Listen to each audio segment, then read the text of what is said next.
It's that time of year again, guys. Time to get the hay mower out.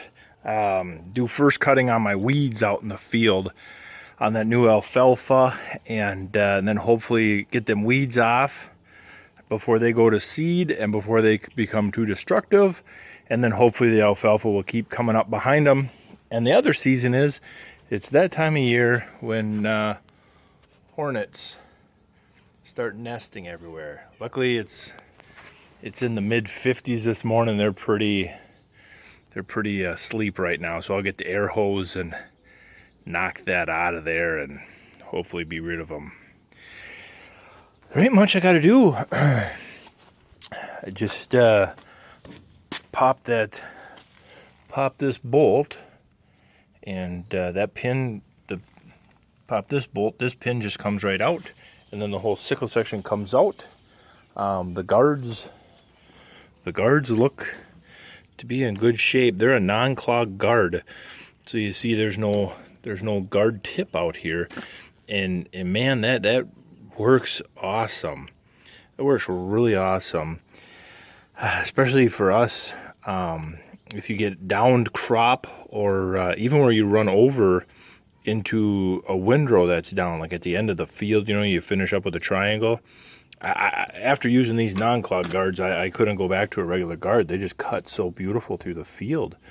Other than that, give me a couple hours to put new sickles on and grease it up, and we're good to go. Here's the new sickle bars. We just got to put it together. They just come as a box of parts. Bolts. This is a twin drive. It works pretty slick, actually. So I got a wobble box on each side. And then somewhere in the middle, here's our middle. Well, the overlap is good enough that you have a hard time even seeing it. But right here, I believe, is the overlap spot. So when you run it, that sickle over there is going and this sickle over here is going, but they're going opposite of each other. But yeah, it gives a great life to these wobble boxes because their load is so minimal. Like my 30-foot grain head has the same wobble box, and you're trying to pull 30 feet of sickle through a flexing head. You can, every once in a while, you can cook them wobble boxes out, especially when they start to get some mud and stuff in. But on these hay mowers, they run forever, and it's very smooth. Since they're counteracting to each other, there's very little vibration through the machine. I can always say nobody does hay better than Heston, but I will wrestle you to the ground that in the day of these 1600s, there wasn't much on the market. Maybe the Heston was just as good, but demoing these things around the countryside, there wasn't many mowers other than these 1600s around here. I can remember, I can remember a farmer watching us cut. We had a neighbors over here. We were using their 1600A when I was a younger kid in the late 80s and early 90s, whenever that was, cutting a hayfield. Another farmer's kid came by, and he's like, "What in the heck mowed that field?" And the next year they had it. They were using a different brand at the time, and they're just like, "Holy crap, how slow did you go?" And we told them we cut in fifth gear all the time with the 40/20 and nice alfalfa, and they were blown away, and they've been John Deere hay ever since. I would love to see them go to Heston now, because right now Heston is offering some financial incentives that are unbelievable. The same new disc bind from Heston versus John Deere is $20,000 cheaper and is a far better machine than John Deere's. and kind of hard to beat the new Hestons. But yeah, I still got to stick to my old school. I will still stick to John Deere. Even can carry. The nice thing is this here. Oh, there's even more hornets. Woo! Good thing they're asleep is that's where you could carry spare sickle sections. Like I said, it only takes a few minutes to swap them out. I'll get the air hose and let's get rid of them guys. Get away, little sucker. Like I said, I just popped that bolt out. And the guy, I can't do it one hand, but you just grab the pin and rock it on up. I guess I can do it one-handed. And just rock it on up. And boom, pins out. Then we just, I have to use both hands on that. But then we just pry that out and rebuild it. And once you got it moving with the pry bar, it just gets caked in there with dirt. And just pull it out and that's it. You can see the overlap. Use a countersunk bolt on these last three and then your normal bolts on the rest, and pretty simple. We just save the power head up here, put that on. We put on new bars because these bars can fatigue out over time. On this one it isn't so bad because it's not a flex head. On the combine flex heads, well, you get a complete unit. It's too easy to just get a complete unit for the combines. So yeah, they usually come pre-assembled. Then you just bolt the chunks together and away you go. So yeah.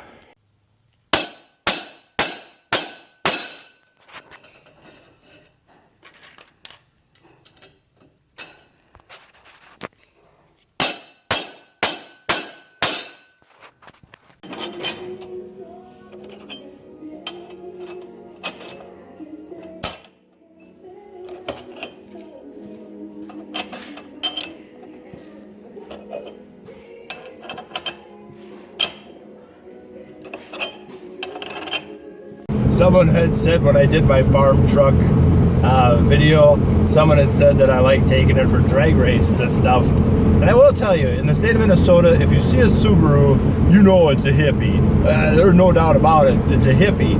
And the great part about the hippies and the people in Minnesota that are the first ones that have a bumper sticker to say coexist, they're the first ones that are going to cut you off, be rude, kind of like that. I don't know if you can see the hippie behind me in the Subaru Outback. You pull up to a four-way, and that's where the quick tune adjust on the programmer come in, because you pull up to a four-way stop, and the guy it was my turn to go, so I started to roll out. And all of a sudden the guy just at the last second, the kid whips out to make a left turn, so I just quickly hit the tuner button and mashed the smoke machine pedal, and left him back there pretty good. I was pretty impressed that I just launched around him like that, you know, since I haven't had, we're going on five months since I got to pull the trigger on the snowmobile. I'm starting to get itchy to go fast. If you ain't first, you're last. So just having some fun. I'm on my way to town for some parts, running for some parts from the local hardware store. But yeah. So I got to pay attention to that. That's all I had to say was stupid hippies. There's where the overlap is. You see the strap, they run a strap here to help guide it. So you just use a screwdriver to hold that side up. Now we push it together. So 4 days. You know what, guys, on a quick side note, don't be scared of safety. I know some people, when I worked in construction, There are guys that were literally embarrassed because they had to put a dust mask on to run the concrete saw, the Maniac saw, when concrete silicosis is a serious thing. Don't ever be embarrassed about safety. Nobody ever got hurt airing on the side of safety. So I just throw that heavy piece of pipe. There ain't no way on earth that pipe is ever moving underneath a little bit of weight. You know, the ton or 2 tons that's here, that pipe don't even know it's on there. You know, obviously the tractor's in park, the safety stands are down on the mower, nothing's moving anywhere. I gotta flip my blocks. So you can see how this one's narrow. It's long forward, so you gotta flip them to the wide position because the quick hitch is wide. We had them narrowed for the old back blade from the Farmall. But yeah, so we're getting there. I got her. The new cutter bar is in. You can see everybody there is excited, ready to get going.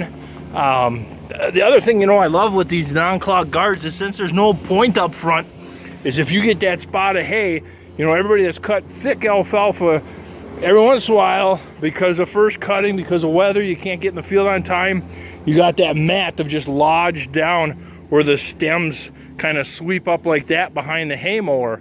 Where with them non-clog guards, I can lower my 3-point hitch. That brings that real closer to the ground. You slow down, you know, you drop into 3rd gear maybe, and just slow down, and it pulls all them big long stems in, and behind it looks like a golf course. You know, I can't say enough good stuff about that non-clog guard system. Yeah. Flipping these John Deere sway blocks ain't a bad deal. You just reach the wrench in there, use a long extension. There he's off. And I just grab him, get him in the right place, and he's back on. Put it into place. Spin the gun. And we're home. Pretty simple, pretty simple. All right, then we got, you know, the most important thing is Mom's got another batch of cookies here. So we gotta at least have one. I'm feeling low on my blood sugar. That's what I tell myself, but it ain't true. So yeah, have my cookie, grab my Gatorade, and let's get cutting. Before I go to the field, we're gonna run it, make sure everything's looking good. This mower got kind of a neat feature. Back in the day, you know, like I said, in the late 80s, early 90s, this was cutting edge. Nowadays, everybody does it, but this is a spring for our conditioning rolls. So if we get a big nasty slug or a rock, you got the 2 augers to help gather and smooth and feed back. Well, rocks ding them up pretty good. The one nice thing is everything is hydraulic motor driven. So if something really jams, you just stall the motor. I like that instead of breaking chains and stuff. But let's say you get a rock or you weren't paying attention, you got a big nasty slug on this old Deere that you lifted up, and it takes the tension off the conditioning rolls so the rolls can separate, get that slug through, and then you just drop down and keep going. To change our width of windrow is just this lever. You just slide it back and lift it up or push it down, and it just changes that baffle. So yeah, pretty simple system. Overall, you know, they ain't a bad machine considering it's coming up. What are we at? We're almost 30 years old. Man, that is crazy. I'm in my early 40s, and everything I remember as a kid is getting old. But all right, now let's get her running. Look at the size of that sucker. That stupid guy stuck me in the damn eyeball and in the top of my head. He just would not leave me alone. I won that fight.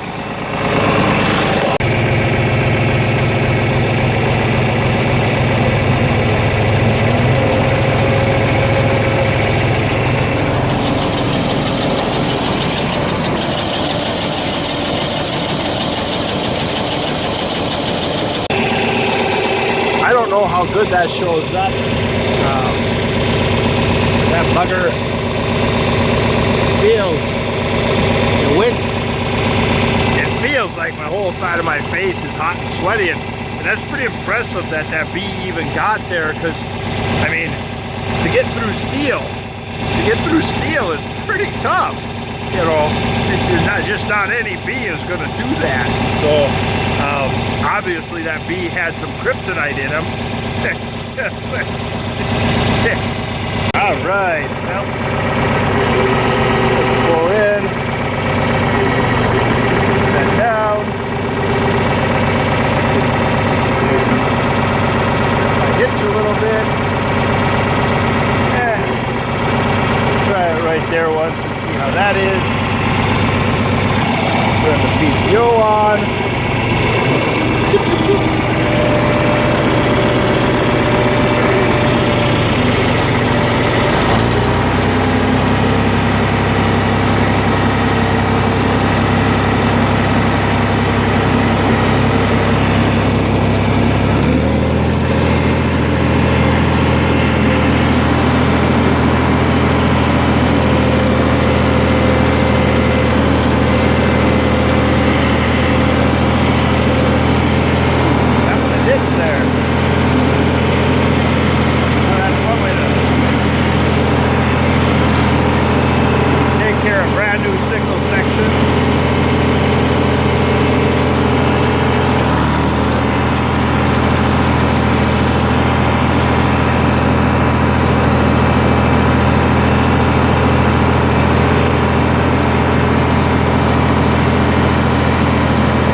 what it looks like. Now we can see how our cut is doing. wood. Is it firm? Oh boy. You know, that ain't too bad. I'm sure there's gonna be a random soft spot, but we had an inch of rain yesterday. That's why I was kind of nervous, but that's not bad. I can, maybe I'll come back over and do a cut. At the speed I'm going, it ain't doing too bad. Yeah, you can see all that alfalfa. So I'm trying to cut a little bit tall so all that young alfalfa can come up through. I'm going as fast as I can, so I don't mind random grasses like that, especially since it's tall, since I got the haybine raked back so the reel isn't getting down there. I could lower my shoes to lift the cutting bar and then drop the front to get the reel in closer. But that ain't bad. I don't mind that at all. Like I say, look at all that young alfalfa just waiting to come up in. So good deal. I think I'll lift up, turn around, and come back through. We'll run up the big end. They'll suck that windrow up without a problem. And when I go through the ditch, I just lift my 3-point, brings that sickle edge up to see how high that sickle is. Then it doesn't dive into the other bank. Give our cord a little tickle over there.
Up.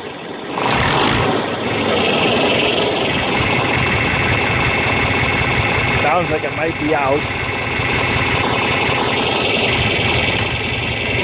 Boy, that thing eats that big grass like nothing. You think for all the carts of rock I picked out of here, I would have got them all. Yeah, look at that. That's nice. There's nothing more pretty than fresh cut. I'm kind of out of the hayfield. You know, the hayfield is over there. This is just kind of that rough spot that doesn't get farmed between the two fields.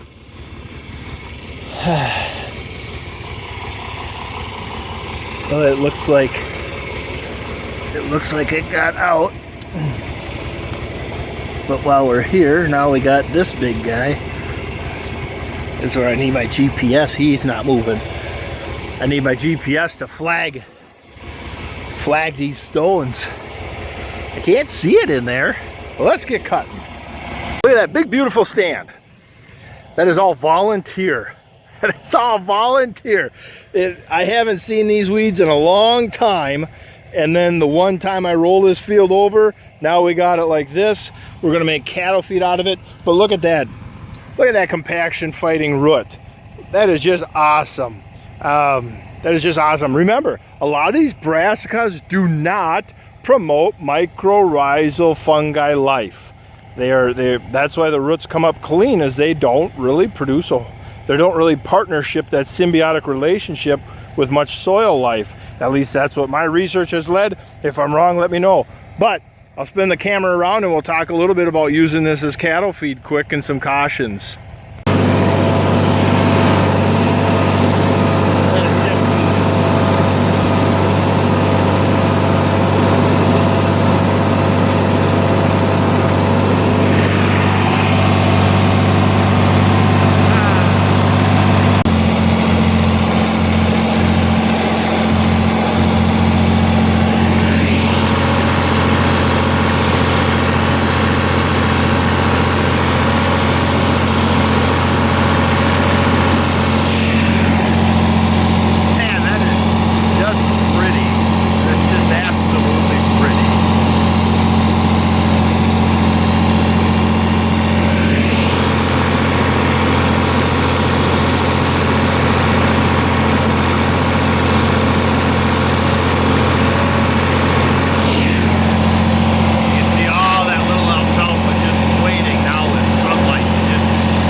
How good of a crimp is it doing?